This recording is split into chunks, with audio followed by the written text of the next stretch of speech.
आज हम लोग उदाहरण के तौर पर आदर्श मॉडल मॉडल एग्जाम्पल के रूप में हम लोग एक कहानी लिखते हैं।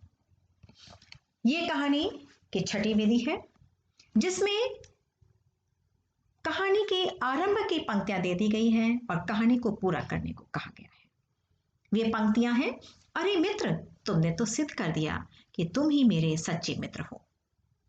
इन पंक्तियों से आरंभ करना है और कहानी को लिखना है। आइए देखते हैं कहानी कैसे लिखी जा सकती है।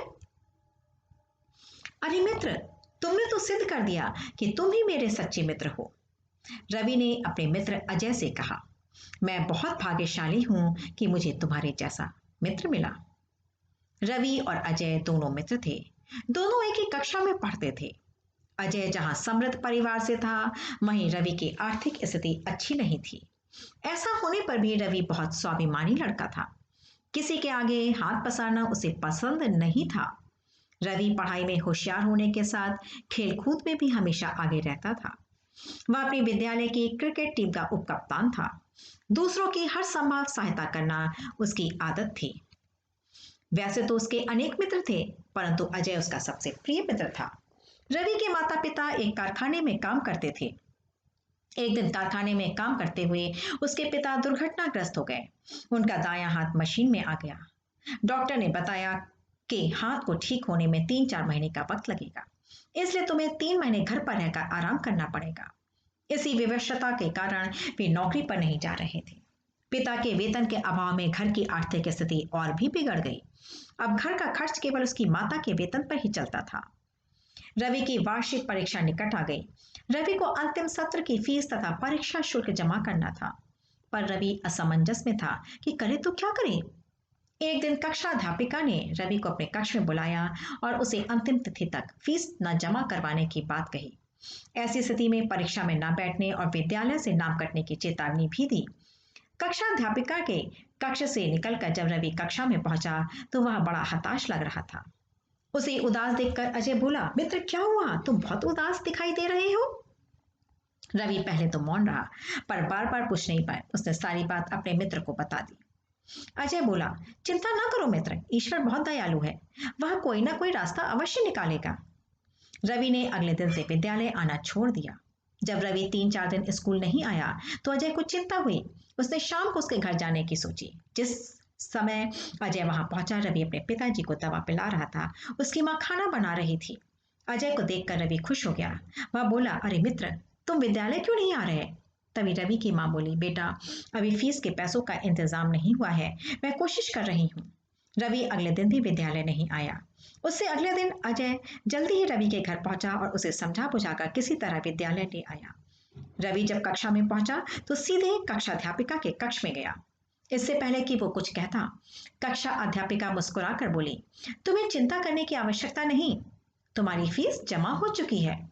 ये सुनकर रवि चौंका।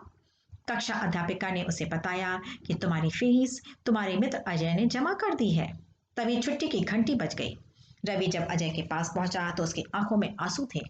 अजय को देखते ही उसने उसे गले से लगा लिया और बोला, मैं आजीवन तुम्हारा ऋणी रहूंगा, मैं तुम्हारे पैसे भी जल्दी चुका दूंगा। तुमने सच्ची मित्रता निभाई है। तुमने कवि रहीमदास के कथन को सिद्ध कर दिया है, कही रहीम संपत्ति सगे बनत बहुत रीत, विपत्ति कसौटी जे कसे तेई साचे मित्र। इस कहानी से शिक्षा मिलती है, संकट के समय ही सच्ची मित्रता की पहचान होती है।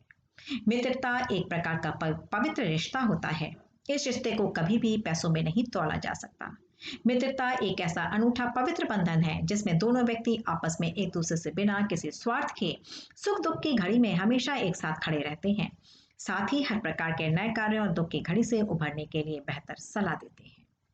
इस प्रकार बच्चों, हम लोगों ने देखा कि इस कहानी का आरंभ दिए गए वाक्य से अर्थात दी गई पंक्तियों से हुआ था।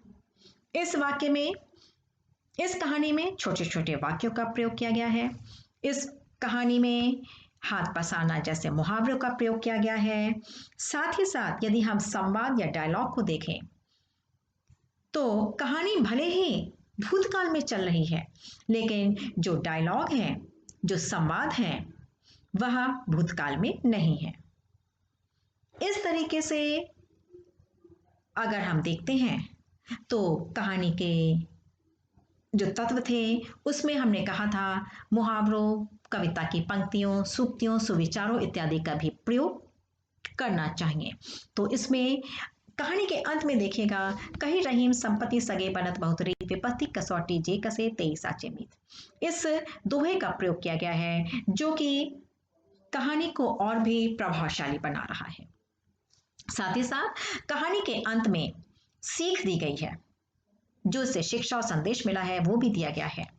इसके अतिरिक्त इस कहानी का शीर्षक सच्ची मित्रता या सच्ची दोस्ती या सुख दुख के साथी दिया जाएगा।